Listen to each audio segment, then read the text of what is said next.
Oke, Kak. Oke lah, kita ada di sesi yang kedua, part 2, sesi tanya jawab seputar karir. Kamu ada daftar pertanyaan apa yang mau ditanyain? Waduh, itu udah kelihatan tuh ballpointnya. Diangkat, ada ininya nggak? Oke. Ada kertasnya, coba diangkat. Udah banyak nggak pertanyaannya? Oh, buset, banyak ya? Oke, bagus, bagus. Boleh, boleh. Enggak, ini poin-poin aja. Boleh. Oke, apa yang mau ditanyakan? Satu-satu ya. Kita diskusi. Oke. Eh, dari pertama-tama biasanya kalau ini waktu interview ya, Kak. Hmm, Kalau waktu interview itu aku biasanya kan dari pengalaman aku sebelumnya aku tuh nggak terlalu runtut kalau untuk misalkan dari pengalaman sebelumnya tentang audit, nggak selalu daftar atau interview apply tentang audit terus gitu. Biasanya kayak finance, accounting gitu. Kadang ada HR yang suka nanya kenapa milih posisi ini gitu, Kak. Kan kita sebagai pelamar itu butuh yang kayak ya karena kita butuh pekerjaan. Ngerti nggak hmm, sih, Kak, maksudnya? hmm, hmm, Nah, hmm.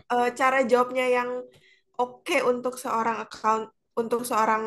yang mau ngelamar posisi audit, posisi finance atau accounting gitu gimana sih, Kak? Ya, bagus, Atau bagus ya. jurusan lain lah, ibaratnya Ya, posisi lain. oke.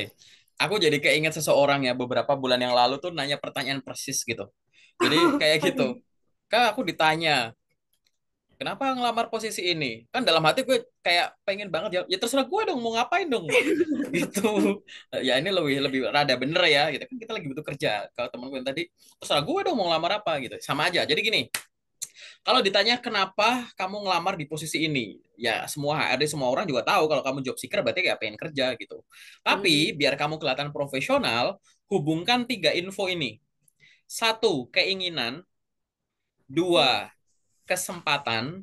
Tiga, kemampuan. Jadi mau di interview posisi apapun, kalau bentuk pertanyaannya, kenapa Anda ingin melamar di posisi titik-titik, maka kamu jawab tiga poin ini. Keinginan, kesempatan, dan kemampuan. Maksudnya gimana? Keinginan tuh keinginan dari sisi kamu. Keinginan kan lebih condong ke job seeker, ya kan? Nah, Kesempatan itu dari sisi perusahaan karena buka loker. Antara keinginan dan kesempatan dijembatani oleh kemampuan. hmm. Dari sisi kamunya, kamu ngerasa mampu. Dari sisi perusahaan, perusahaan harus merasa kamu mampu juga. Kalau Hmm. keinginan, kesempatan, dan kemampuan itu terpenuhi semua, pasti kamu akan lolos ke tahap selanjutnya atau diterima. Gitu. Paham nggak? Paham, paham. Keinginan gitu. Nah, sekarang kita masuk ke contoh jawabannya kalau ngelamar kayak gitu. Kenapa kamu pengen ngelamar menjadi seorang A, B, C, D, F, G? Kamu sampaikan saja bahwa sejak saya masuk kuliah, saya menyadari bahwa saya menyukai jurusan yang saya ambil. Dari Hmm. mata kuliah yang saya ambil, secara spesifik saya suka dengan mata kuliah yang berkaitan dengan auditing. Misalkan A, Hmm. B, C, D, E, F, G. Saya mendalami itu lebih dalam dan dibuktikan dengan transkrip nilai saya yang memperoleh nilai A. Hmm. Saat itu saya sudah membayangkan bahwa nantinya kalau saya lulus dari Universitas ABCD ini, saya akan mencari kesempatan untuk menjadi seorang staf auditor. Hmm. Beberapa waktu yang lalu saya memperoleh informasi itu bahwa PT ini sedang mencari seorang staf auditor. Yang saya tahu, perusahaan ini adalah perusahaan yang bereputasi baik yang memberikan kesempatan kepada karyawan untuk A, B, C, D, E, F, G. Dari berbekal pengalaman yang saya miliki selama kuliah, baik itu mata kuliah, praktikum maupun magang yang saya pernah lakukan, saya yakin bahwa kemampuan saya di bidang auditing berupa kamu kasih beberapa contoh kemampuan ini bisa saya aplikasikan di sini saat saya diberikan kesempatan. Ini contoh jawaban versiku. Tapi aku cuma ngasih contoh ini karena biar apa?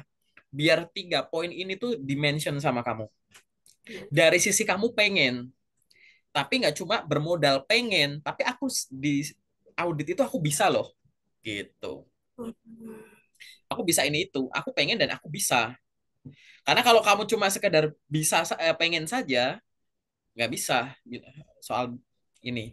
Termasuk nanti kalau misalkan gini, lo ini kan kuliahmu jurusannya akuntansi. Kenapa kok kamu pengen jadi seorang konten kreator? Kenapa nggak ini nggak nyambung dong kalau pendidikanmu itu akuntansi.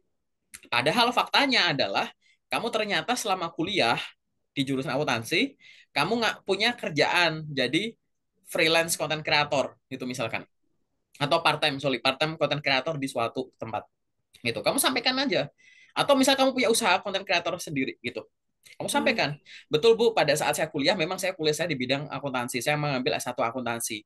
Namun selama saya kuliah, sejak semester 3 itu saya mulai masuk ke dunia sosial media. Saya mulai menggeluti beberapa platform sosial media yang saya fokuskan waktu itu adalah Facebook, TikTok, dan YouTube. Seiring berjalannya waktu, pada saat saya sudah mampu membagi waktu saya untuk kuliah, untuk organisasi, saya lebih berfokus untuk menjadikan kemampuan pengelolaan sosial media saya di 3 platform tadi secara lebih profesional. Hal tersebut terbukti dengan adanya endorse-endorse yang masuk, baik di TikTok, Facebook, maupun YouTube saya yang berhasil dimonetisasi. Seiring berjalannya waktu, saya menyadari bahwa saat ini, selain saya memiliki kemampuan di bidang akuntansi, saya juga memiliki passion dan kemampuan di bidang content creation. Saya ingin menggunakan kemampuan content creation saya secara lebih profesional. Yang sebelumnya saya menggunakan konten sosial media saya sendiri dengan jumlah platform, dengan jumlah komunitas yang lebih kecil, saya ingin kemampuan saya ini diaplikasikan di perusahaan yang lebih besar.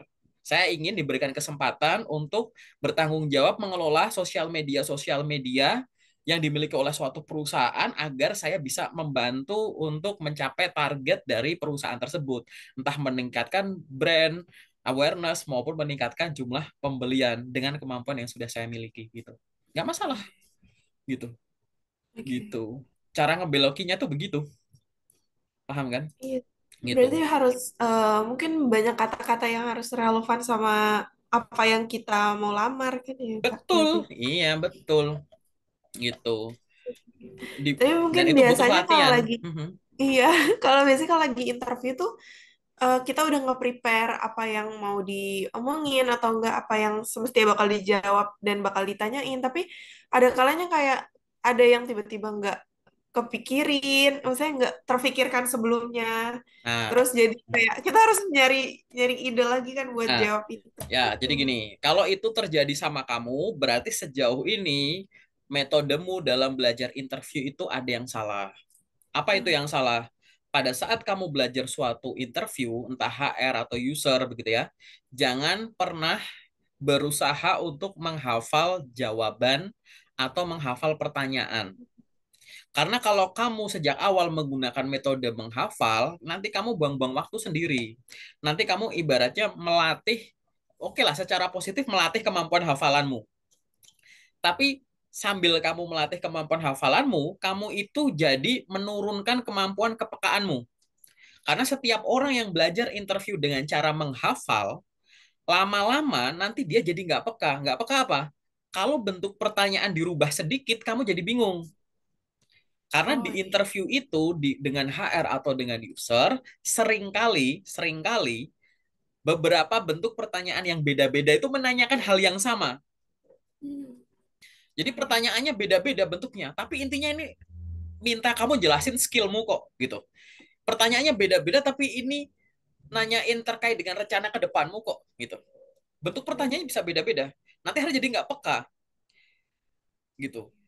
Itu masalah yang pertama tadi, yaitu berhenti untuk belajar interview dengan metode menghafal. Interview itu bukan proses store hafalan gitu. Interview itu ngobrol. Interview juga bukan proses interogasi yang satu mencecar pertanyaan yang satu tertekan gitu. Enggak, interview itu setara. Gak usah takut sama HR sama usernya kayak gitu. Gitu. Jadi caranya gimana? Berusaha memahami, oh pertanyaan ini. Gini, ada cara tolak ukur, ada 6 atau 7 poin ya. Ciri kamu sudah menguasai suatu pertanyaan. Jadi kalau kamu lagi belajar suatu pertanyaan interview, jangan dihafal, tapi coba tanyakan beberapa poin ini terkait pertanyaan itu. Satu, apa sih maksud dari pertanyaan itu? Dua, apa yang boleh disampaikan? Poin-poin apa yang boleh disampaikan untuk menjawab pertanyaan itu? Poin nomor tiga, poin-poin apa yang nggak boleh disampaikan untuk menjawab pertanyaan itu? Nomor empat, gimana cara menyampaikannya? Nomor lima, ada nggak cara menyampaikan yang lain? Nomor enam, kalau aku nggak sengaja keceplosan nih salah ngomong, gimana cara balikin ke jawaban yang benar? Nomor 7, gimana kalau setelah pertanyaan itu tidak lanjut ke pertanyaan selanjutnya, tapi didalemin. Kenapa kamu gini-gini? Karena saya gini, Bu. Loh kenapa gitu? Karena gini, Bu. Loh kenapa gitu? Terus gitu. Hmm. Kalau 7 hal ini, berapa tadi? 7 ya? Kalau 7 hal ini bisa kamu kuasai, berarti kamu bisa bilang, kamu udah menguasai nih satu pertanyaan ini. Gitu. Nah, coba belajar interviewnya tuh kayak begitu. Nah, nanti jawaban yang lebih detail, belajar dari channel YouTube-ku, cari playlist tes interview. Dengerin dari video paling bawah sampai paling atas. Aku bikin di situ. Itu ada ratusan jam di situ, gak mungkin sehari langsung selesai. Tapi dengan kamu pelan-pelan aja, kamu tekunin satu video terus gitu. Lama-lama kamu akan ingat kata-kataku barusan. Oh, ternyata bener ya. Pertanyaannya beda-beda tapi ini larinya ke sini, ini larinya ke sini gitu. Karena kalau nggak jadi panik gitu. Iya. Nanti langsung langsung jadi panik gitu. Aku soalnya gini, aku punya pengalaman pribadi gitu ya. Loh kamu kan kuliahnya jurusan ini, kenapa kamu ngelamar di sini? Kenapa nggak jadi dosen aja gitu? Aku pernah gitu dulu Hmm. waktu itu. Aku ingat banget waktu itu gitu. Terus kenapa kamu nggak jadi ini? Kenapa kok kamu pengen jadi ini? Kan nggak sesuai sama jurusannya. Itu kan berusaha menggiring kerangka berpikirmu untuk mencocokkan antara profesi dengan Hmm. jurusan formal, pendidikan formal. Padahal di situ kan harusnya kamu jangan terkungkung sama kerangka berpikir yang mereka bentuk kan. Mereka kan berusaha ngarahin biar pemikiranmu, ya juga ya, jurusan ini kenapa ngambilnya ini ya gitu. Padahal kalau kamu udah pakai cara pemahaman tadi, seolah-olah aku bilang, ya kalau ibu jawab ini sama ini ya nggak cocok dong bu, ya ini tuh sama yang ini loh Hmm. bu, kan di CV saya isinya nggak cuma ini gitu. Ah, ya, ya. Gitu kan. Sebenarnya Ah. sesimpel itu. Loh kamu jurusan ini kenapa nggak ngelamar ini? Kenapa nggak jadi ini aja? Loh kenapa kamu ngelamar di sini? Kenapa nggak ngelamar di sini kan perusahaannya lebih gede? Gitu. Hmm. Nah Iya. gitu-gitulah gitu. Itu cuma permainan ini aja. Gitu. Paham ya di sini ya? Oke, Paham, ini baru paham. poin nomor 1 nih. Ini baru berapa pertanyaan? Baru satu. Jadi poin nomor 1 adalah jangan belajar interview dengan cara menghafal. Poin nomor 2, jangan sampai terakhir kali kamu baca CV-mu adalah pada saat kamu bikin CV itu. Jangan sampai terakhir kali kamu baca isi transkrip nilaimu pada saat kamu nge-scan itu. Serius. Karena membaca ulang semua dokumen yang kamu siapkan, itu membantu kamu merecall, mengingat kosakata Hmm. di dalam sini. Seringkali orang kalau ngejawab interview, pertanyaannya tuh general banget. Ada lulusan SMK, SMA deh, jurusan IPA. Sama ada anak lulusan kuliahan, jurusan administrasi perkantoran. Mereka berdua ngelamar jadi admin. Nah, aku pernah ngalamin itu. Ada orang aku interview gitu. Satu lulusan aku lupa SMA atau SMK gitu ya. Yang satunya tuh jurusan administrasi perkantoran. Ngelamar jadi admin. Jawaban si A sama si B ini 11-12 gitu. Padahal logikanya, harusnya kan orang yang jurusan administrasi perkantoran ini tuh nggak cuma nonjolin aku bisa Word, Excel, PowerPoint. Word, Excel, PowerPoint itu nggak harus anak kuliahan jurusan administrasi perkantoran, lulusan SMA juga bisa. Lulusan SMP juga banyak yang bisa. Harusnya tuh dia punya mindset apa ya yang berkaitan sama administrasi, tapi yang bisa tuh cuma lulusan administrasi perkantoran aja. Kalau nggak pernah kuliah di jurusan ini, mereka nggak bisa. Caranya gimana? Munculkan kosakata yang berkaitan dengan mata kuliah dia, transkrip nilai dia, yang nggak mungkin jurusan lain nggak bisa nyebut di sana. Tahu kan maksudnya? Gitu. Nah, itulah kenapa kamu harus baca ulang isi dokumen yang kamu siapkan. Biar nanti tidak hanya sekedar kamu bisa jawab, tapi kata-kata kunci yang berkaitan dengan profesi yang kamu lamar kamu sebut.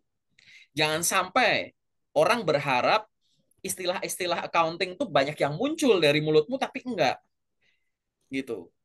Isinya jawabannya tuh jawaban-jawaban diplomatis. Kalau didengerin enak sih ngomongnya. Tapi kalau kita cerna nggak ada isinya tuh, terlalu umum jawabannya. Padahal lawan bicara pengen ya kamu jawab secara lebih detail kayak gitu. Nah, Oke. membaca tadi, kalau kamu nggak biasa baca dokumenmu, ditambah dengan adanya kondisi, aku nggak siap nih ditanya pertanyaan kayak gini, gitu kan? Kalau kamu nggak biasa menggunakan kosakata spesifik di bidangmu, tiba-tiba ada pertanyaan dadakan yang tidak biasa diantisipasi, orang akan cenderung menggunakan kata-kata yang general, yang umum. Akhirnya jawabannya jadi nggak menarik, terlalu umum. Nah, nanti turunannya, nanti kamu dianggap nggak menguasai bidangmu, kurang dalam ilmunya, karena terlalu umum. Makanya jangan sampai tadi terakhir kali baca CV ternyata pas bikin CV, terakhir kali baca transkrip nilai pas nge-scan itu, pas ngesatuin dokumen itu, ya kan? Gitu. Terakhir kali baca portofolio pada saat kamu ngeliat portofolio itu, terakhir kali baca materi bootcamp ya pas kamu ikut bootcampnya, konyol kalau itu. Paham ya maksudnya ya? Gitu. Nah, ya dari ketawa-ketawamu ini berarti kamu lakukan semua ya, gitu. Ini astagfirullah di video part 2 Pernah gitu kan? Kak, pernah. Ya kan? Part Iya, 2 ya berarti. iya gitu. Di part 2 masih ada astagfirullah lagi kan gitu. Nah, dua hal ini sebenarnya adalah kunci dari kamu sukses menjawab pertanyaan tadi yang kamu bilang itu. Diingat-ingat tuh. Oke. Nah, nanti video ini kasih tuh ke teman-temanmu. Ini bagus nih, pertanyaanmu bagus nih. Ini teman-temanmu berjasa nih, kamu nanya pertanyaan ini gitu. Udah dua poin aja dulu itu. Ya, gitu. Mungkin ada Padat. tanggapan lagi mungkin boleh, atau ada pertanyaan lagi boleh. Sebenarnya sih relate sih Kak Oh, relate sama ya? yang sama yang mungkin sebelum-sebelumnya aku pernah interview yang belum terlalu apa ya pakai kata-kata yang bagus, yang relevan gitu. Hmm. Terus juga sama kayak baca CV itu pernah, sejujurnya pernah untuk aku yang bikin CV terus ditanya eh, hal yang menurut aku juga saat itu basic, tapi kok aku jadi ngeblank karena mungkin aku baca CV saat aku bikin doang gitu. Mhm. Jadi kayak ya itu relate sekali Kak. Iya, jadi kamu tidak memaknai isinya gitu. Akhirnya jadi gampang Iya. lupa. Pertanyaan dirubah Hmm, aja jadi nggak peka gitu. Nanti hanya panik iya. tuh. Panik tuh ya pengen cepat selesai lah, mules lah, Selesai keringetan gitu. lah, pengen pingsan lah, Iya betul. pengen pulang, pengen Iya nangis. Ah, banyak betul. tuh gitu.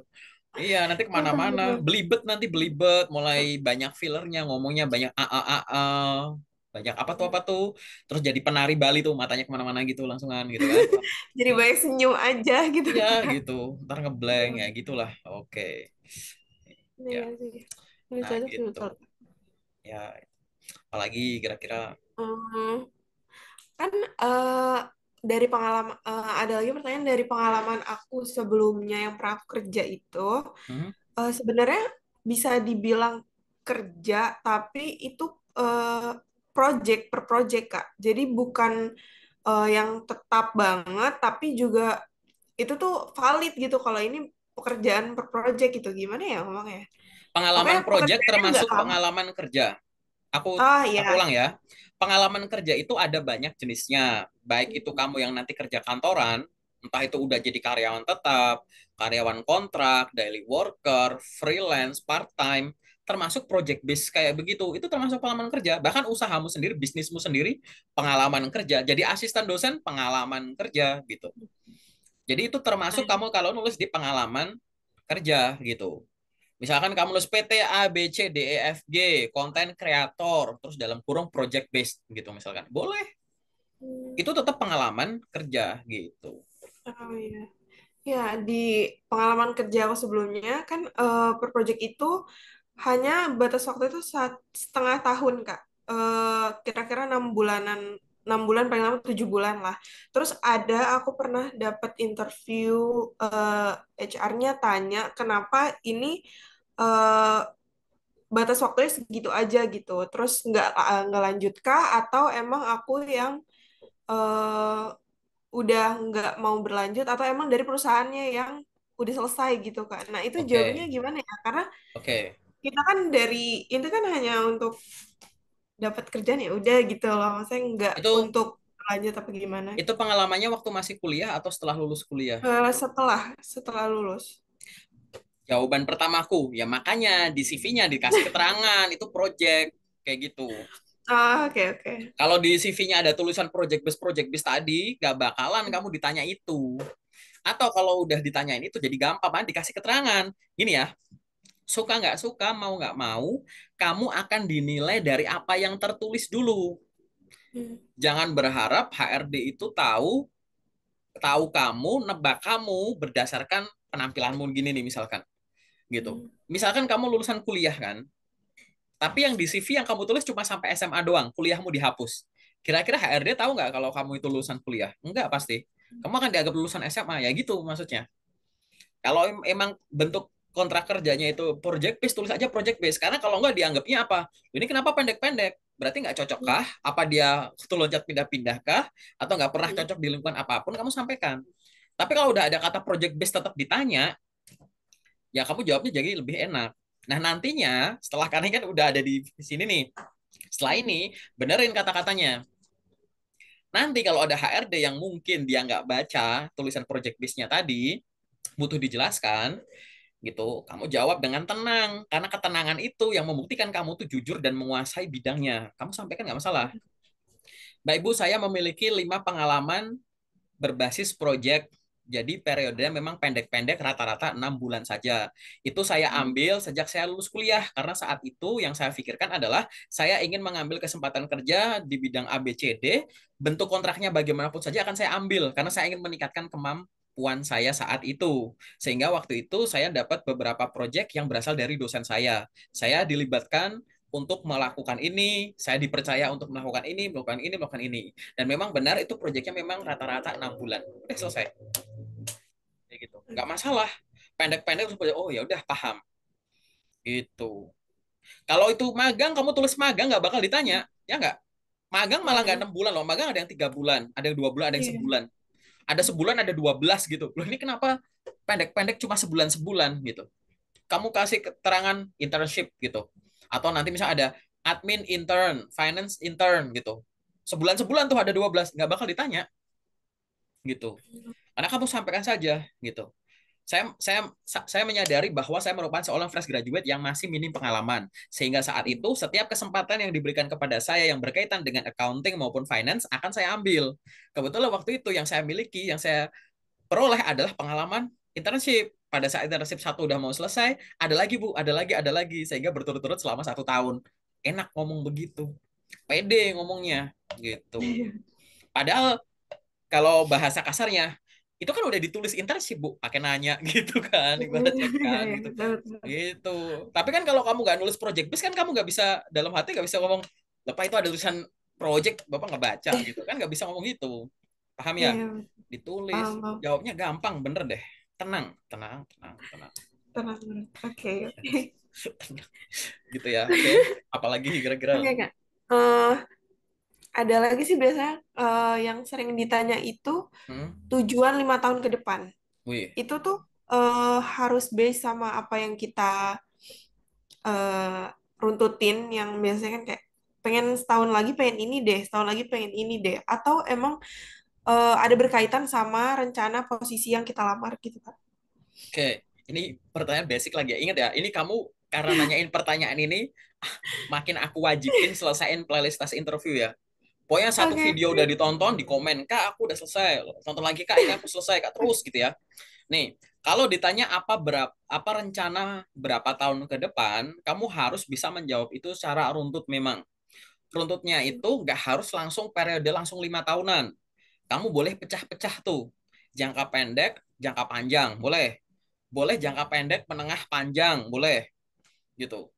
Yang penting ada runtutannya yang mau kamu lakukan apa. Karena mampu menjawab pertanyaan ini secara runtut dari jawabannya maupun cara berpikirnya menunjukkan bahwa kamu ngelamar di sini tuh nggak asal klik. Kamu join di sini tuh udah punya planning jangka panjang.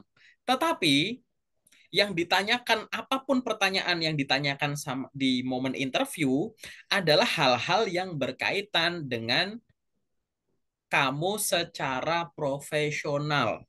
Oke, ingat ya, pertanyaan interview apapun pada saat ditanyain ke kamu, entah ke HR atau ke user, itu adalah hal-hal yang berkaitan dengan kamu secara profesional, bukan kamu secara personal. Artinya, kalau ditanya rencanamu 5 tahun ke depan, maka kamu bayangkan rencanamu 5 tahun ke depan di kehidupan profesional apabila kamu mengisi posisi tersebut. Jadi hal-hal yang sifatnya pribadi nggak usah disampaikan. Walaupun nanti yang sifatnya pribadi kamu lakukan. 5 tahun ke depan, Bu, saya ingin nanti saya membuka usaha skincare, Bu. Saya punya punya toko skincare, nanti saya gini-gini, saya punya produk sendiri gitu, atau mungkin nanti saya maklon produk gini-gini, saya gini-gini. Aku dengar kayak gitu kayak wah keren. Tapi nanti HR akan mikir, ini anak cepat lambat bakal resign nih buat Mhm. ngejalanin bisnisnya nih kayak gitu. Lah kalau sejak awal kita tahu cepat lambat dia bakal resign, ngapain kita rekrut gitu? Oh, iya. Kenapa? Karena rencanamu, planningmu sama planning perusahaan tuh pasti akan pisah di tengah jalan gitu. Gitu. Kalau ngasih jawaban tuh yang berkaitan dengan satu, ya kamu tuh sampai jangka berapa tahun itu tetap masih di sini, ya kan? Kedua, selama kamu masih di sini, kamu pengen berprogres, pengen pengalamannya meningkat. Setelah itu, setelah pengalaman meningkat, yang ketiga adalah kamu pengen ada apa? Kontribusi lebih yang diberikan ke perusahaan, gitu. Kalau kamu keterima di sini sebagai staff audit, apa yang akan kamu lakukan? Kamu sampaikan apa rencanamu 5 tahun ke depan kalau keterima jadi staff audit gitu. Ya, kamu sampaikan. Yang ingin saya lakukan pada saat diterima di sini, saya akan segera apa misalkan beradaptasi dengan lingkungan kerja baru, orang-orang baru, pekerjaan yang ada, sehingga saya menguasai dulu Bu tugas tanggung jawab yang harus saya lakukan secara harian. Saya ingin menguasai siklus bulanan dahulu. Jadi selama 1 bulan saya memahami apa yang saya lakukan. Saya akan penyesuaian diri dalam waktu cepat 1 bulan, 2 bulan, 3 bulan agar saya memahami. Seiring berjalannya waktu selama 1 tahun, nantinya saya juga akan banyak beradaptasi dengan tugas dan tanggung jawab yang ada. Saya bertukar pikiran dengan atasan rekan kerja sehingga saya paham siklus tahunan misalkan. Dari tahun pertama, kedua, ketiga, seterusnya, seiring berjalannya waktu, saya yakin saya akan lebih menguasai tugas tanggung jawab yang ada di sini, dinamika di posisi saya. Dan saya yakin nanti pada saat sudah sampai di tahun kelima, saya sudah memiliki kemampuan yang jauh lebih baik dibandingkan dengan saat pertama kali saya bergabung di sini. Nah, pada saat-saat itu tiba, pada saat kemampuan saya sudah jauh meningkat, saya ingin diberikan kepercayaan lebih oleh perusahaan dengan menghandle suatu proyek-proyek besar yang saya menjadi pemimpinnya di sana atau saya berikan tanggung jawab untuk adanya promosi jabatan menjadi supervisor audit maupun manajer audit. Sehingga saya nanti bisa memimpin tim yang ada, memberikan kontribusi lebih terhadap KPI, maupun saya juga berbagi pengalaman dan informasi kepada teman-teman yang baru Iya. bergabung, karyawan baru maupun teman-teman magang gitu. Seru Mhm. itu ngomong kayak gitu. Jadi kamu di situ, wah ini anak nih tetap masih di sini nih. Oh ini anak ada rencana beradaptasi, menyesuaikan diri dengan tugas harian, tapi dia juga pengen bertumbuh. Oh ini anak berani nih untuk jadi leader nih. Dia nggak pengen buat diri dia sendiri nih. Dia mau berbagi sama anak-anak baru, sama anak magang, sama anak ini gitu. Menarik gitu. Coba dilatih dengan gaya bahasamu sendiri. Gitu. Ada yang, karena kebanyakan ada yang, kan nanti saya mau gini gini gini. Wah, aku pernah latihan role play sama orang ngomong nanti di tahun ini kalau ada bukaan CPNS saya lama. Waduh, gitu. Aku diemin aja. Udah aku cuma senyum-senyum aja. Udah kayak gitu. Aduh, Hmm. gitu. Ada yang waktu itu pengen punya klinik kecantikan, skincare, yang cewek ya. Oh, Gitu. hmm. Saya ada rencana traveling, ngomongin hobi traveling gitu, itu ada role play itu sama aku gitu. Terus aku diemin dulu. Gini, gini udah gitu. Gitu. Ini kan sebenarnya jebakan aja sih pertanyaan ini gitu. Ini buat bukan jebakan ya. Jadi gini, beberapa orang tuh rasa ini jebakan. Pernah ya Hmm. denger ya Iya. pertanyaan jebakan saat interview. Hati-hati dengan jebakan Iya. jebakan saat interview gitu. Banyak banget Iya. orang nyebut itu tuh jebakan. Padahal bukan jebakan. Nggak ada HR sama user yang sejak awal tuh rencana ngejebak orang. Oke, berapa orang yang aku jebak ya hari ini ya? Nggak ada yang kayak gitu. Gitu. Sehingga kalau di Oke. luar sana kamu menemukan orang ngomong jebakan pertanyaan interview gitu-gitu. Aku sih kalau aku pribadi ya subjektif subjektif ya, bukan jebakan interview sih. Itu bukan pertanyaan jebakan. Kamu aja yang salah paham, paham nggak? Gitu. Gitu. Kamu nggak paham Hmm. terus nganggap itu jadi jebakan gitu. Padahal bukan karena Iya. kamu nggak paham gitu. Ya, kadang-kala juga saat ditanya kayak gitu, ada yang apa ini harus jujur kah atau yang jangan terlalu jujur. Ada teman aku yang sampai ngomong kayak gitu harusnya jangan jujur-jujur banget gitu loh Kak. Ya gini, Kalau ya dijawabin. ya itu sebenarnya bahasanya gini, bukan jangan jujur-jujur bang. Aku tahu yang dimaksud sama temanmu. Jadi gini, balik lagi ya, pertanyaan interview itu pertanyaan secara profesional. Bahkan dari pertanyaan awal. Contoh, ceritakan tentang diri Anda. Silahkan perkenalkan diri Anda. Itu tuh ada kalimatnya lanjutannya. Silahkan perkenalkan diri Anda secara profesional. Bukan silahkan perkenalkan diri Anda secara personal. Kalau kamu nggak ngerti, silahkan perkenalkan diri Anda secara personal. Nanti nama saya ini, saya anak kesekian dari sekian, bapak saya gini, bu saya gini, kakak saya gini, adik saya gini, saya hobi ini. Bukan itu. Jadi semua pertanyaan itu ada kalimat lanjutannya secara profesional. Kayak gitu. Nah, yang dimaksud dengan jawabnya jangan jujur-jujur banget, itu bukan bohong ya artinya ya. Ini aku Hmm. klarifikasi di sini ya. Aku koreksi. Mungkin yang dimaksud adalah jawab sesuai konteks. Oh. Contoh, 5 tahun ke depan, kamu rencananya apa? Penanyamu ini siapa? Penanyamu kan HR di perusahaan.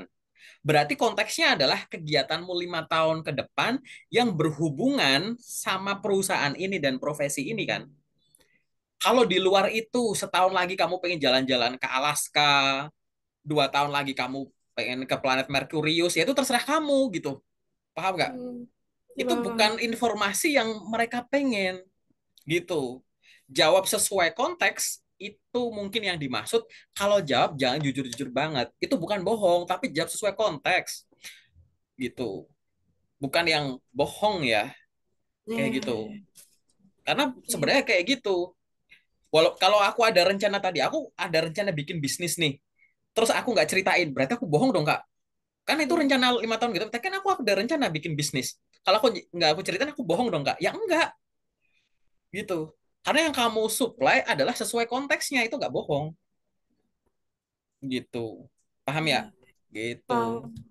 Itu mungkin yang dimaksud sama temanmu. Cuman temanmu belum bisa menyusun kalimatnya. Iya, mungkin, Kak.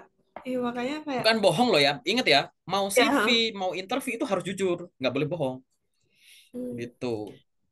Lo mau nanya dong, kadang kalau eh, ada yang bilang, misalkan Siapa nih? Siapa nih? kita Sebut nih. pernah, Oh, enggak. Oke. enggak, Terus ada yang bilang, misalkan kayak kita pernah kerja di suatu tempat gitu, terus sebenarnya HR ini tahu kita ini kerja di sana itu baik atau enggak karena HR ini punya koneksi sama HR tempat kita kerja sebelumnya. Itu benar nggak sih, Kak? jadi gini, Kayak gitu? pada saat suatu proses rekrutmen, perusahaan itu kan pasti akan melakukan validasi. Validasi Hmm. terhadap semua informasi. Ijazahmu dicek di Dikti ini asli atau palsu atau kampus bodong ups gitu kan. Terus ini ngelakuin ini itu bisa enggak, gini ini bener enggak gitu. Termasuk nanti juga reputasi yang dicek. Nah, nanti Hmm. makanya akan ada background check. Background check itu bentuknya macam-macam. Kalau hubungannya sama keuangan nanti ada BI checking. Nanti ada reference check. Reference check tuh minta kontak-kontak orang-orang yang berkaitan sama kamu di Hmm. pengalaman sebelumnya. Entah dosen pembimbing akademikmu, entah pembimbing magangmu, entah mantan atasanmu, mantan HRDmu, kayak gitu. Untuk ngecek reputasi juga, kayak gitu. Nah, yang Hmm. berkaitan dengan reputasi tadi, itu kan macam-macam nih. Ada yang berkaitan sama performa kamu di tempat kerja, ada yang berkaitan dengan attitude-mu, kayak gitu. Jadi bener nggak? Ya bener gitu. Dan background check juga ada namanya social media check. Jadi ada perusahaan yang untuk menghemat waktu, dia juga nggak ngecek ke ke orang-orangnya, tapi ke sosial medianya. Kamu pernah lihat ada form-form tertentu atau website perusahaan yang minta dicantumin sosmed kayak gitu, itu sebenarnya untuk Hmm. keperluan itu. Gitu. Gimana reputasi kamu secara online dan itu sangat makin ke sini, nanti makin ke depan 2027, 26, 27, 28, sosial media cek itu sangat ngaruh gitu. Kenapa? Karena kan perusahaan butuh reputasi juga gitu. Perusahaan seneng loh kalau dimasukin seorang influencer yang punya pengaruh gede gitu kan, bisa ada Oh. barter value gitu. Nih loh si ini reputasinya bagus kerja di sini tuh buat untuk brandingnya perusahaan, employer branding juga kayak gitu. Itu kan juga bisa dilakukan kayak gitu. Jadi apa yang harus dilakukan? Ya kita nggak harus takut gitu. Selama kamu punya hubungan yang baik dengan orang-orang yang sebelumnya, ya nggak ada masalah. Termasuk nanti coba aware juga dengan sosial mediamu yang dikelola secara profesional. Jadi sosial media nggak cuma buat hiburan, nggak cuma buat nyinyir, stalking orang siapa, kayak nggak cuma buat itu. Tapi kayak tadi loh, mindsetnya kayak di sesi pertama yang di LinkedIn itu. Gimana caranya orang ngunjungin LinkedIn tuh percaya aku jago di bidang accounting. Nah, kayak gitu contohnya. Oh. Paham sih, Kak. Oke, oke. Oke. Oke. mulai terfikirkan pengalaman-pengalaman interview sebelumnya jadinya. Gitu. Mulai nyesel ya kayak wah aduh gitu. Enggak apa-apa santai. Nanti Jujur, hmm? Kenapa? jujur iya kayak oh, harusnya waktu itu jawabnya nggak kayak gini ya. Harusnya waktu itu jawabannya lebih kayak gini ya gitu. Ya nggak apa-apa. Penyesalan datangnya di akhir AC gitu. Iya sih Kak. Kalau di awal namanya panitia. Oke. Oh iya, pendaftaran langsung gitu namanya. Ya, sebelum Tuh, pendaftar Kak, panitia sih. Oke. Oke, kita lanjut. Nggak. Oke, kita lanjut. Yo, apa? oke. Apa ya? Kadang bingung sih apa aja yang mungkin kayak kiat-kiat untuk persiapan interview gitu Kak. Sebenarnya sama sih ya Oke. tadi sama. Ya, sama kayak yang tadi ya. Ini kita ngomongin durasi ya. Aku jawab dengan singkat ya. Ini mungkin Oke, aku anggap sebagai pertanyaan terakhir ya, tinggal 3 menit gitu ya. oke. Bahwa persiapan interview itu kamu harus ada persiapan dari sisi sebelum, saat, dan setelah interview. Itu langsung kamu siapkan. Hmm, Yang pertama adalah berkaitan sama teknis dulu. Apa yang bakal kamu bawa, apa yang bakal kamu kirim, apa yang kamu bakal isikan, apa yang bakal kamu kenakan, hmm, apa yang bakal kamu kunjungi gitu. Sifatnya teknis karena interview itu bisa online, bisa offline. Kalau offline berarti groomingmu gimana, penampilanmu rapi, bersih, wangi, dokumen yang dibawa apa. Pokoknya yang teknis-teknisnya, kendaraannya gimana, siap nggak? Nanti kalau ininya gangguan gimana gini ya gitu. Online juga sama, pakaian gini gini gini ini, noise-nya ini, laptop, wifi, hotspot, tethering ini itu, listrik, noise gambar, noise suara gitu-gitu, sinyal gitu-gitu. Pokoknya yang teknis-teknis dulu yang kamu siapkan. Apa sih hal teknis saat sebelum interview? Pada saat datang ke interview apa yang teknisnya apa sih gitu? Setelah interview aku harus ngapain sih gitu? Pokoknya hal yang sifatnya teknis dulu kamu siapin. Biar nggak ada gangguan teknis gitu. oh, Kecuali gangguan teknis yang tidak bisa kamu kontrol. Lagi jalan tiba-tiba kepleset gitu. Nggak hmm, amit-amit kayak gitu. Nah, itu kan itu nggak bisa dikontrol tuh hal-hal yang kayak gitu. Tapi yang bisa dikontrol, kontrol dulu karena kalau sesuatu yang bisa dikontrol secara teknis ya, teknisnya bisa dikontrol tapi kamu kayak kurang antisipasi, nanti sama lawan bicara kelihatan kamu kurang persiapan gitu. Yang kedua, yang berkaitan sama apa ya interviewnya itu sendiri. Interview itu adalah menyampaikan informasi, ya enggak? Kayak gitu. hmm, Maka kamu harus belajar dari dua sisi tadi. Belajar dari unsur menyampaikan dan unsur informasi. Unsur menyampaikan ini berarti kamu latihan ngomong, praktek ngomong, role play, ngomong sendiri sama orang dan lain-lain. Dari sisi informasi itu artinya sesuatu yang dimasukin ke otak. Sesuatu yang dimasukin ke otak itu ada 4 poin. Yang pertama, baca ulang dokumen-dokumenmu, ya kan? Yang kedua, riset soal perusahaan, website, sosmed, dan lain-lain. Yang ketiga, riset soal profesi yang kamu lamar. Dan yang keempat adalah riset tentang pertanyaan yang biasa muncul. Banyak orang yang udah pernah ngadapin itu terus bikin tips menghadapi interview untuk posisi ini nih. Itu ada banyak tuh videonya, artikelnya. Itu kasih ke sini. Sehingga persiapan interview dari sisi menyampaikan dan informasi itu seimbang. Banyak orang belajar informasi, masukin ke sini terus. Menyampaikannya kurang dilatih. Mulutnya nggak bisa ngikutin kecepatan otak. hmm, Aku tahu kak harus ngomong apa, tapi mulut kayak belibet gitu susah ya. Karena aku kebanyakan dengerin, kebanyakan baca, prakteknya kurang. Tuh harus seimbang gitu. Nah itu jawaban cepetnya ya terkait durasi ini. Oke, oke. Kita oke. langsung nanti detailnya di yang off the record lah ya. Paham ya? Oke. Oke. Paham, Kak. Oke.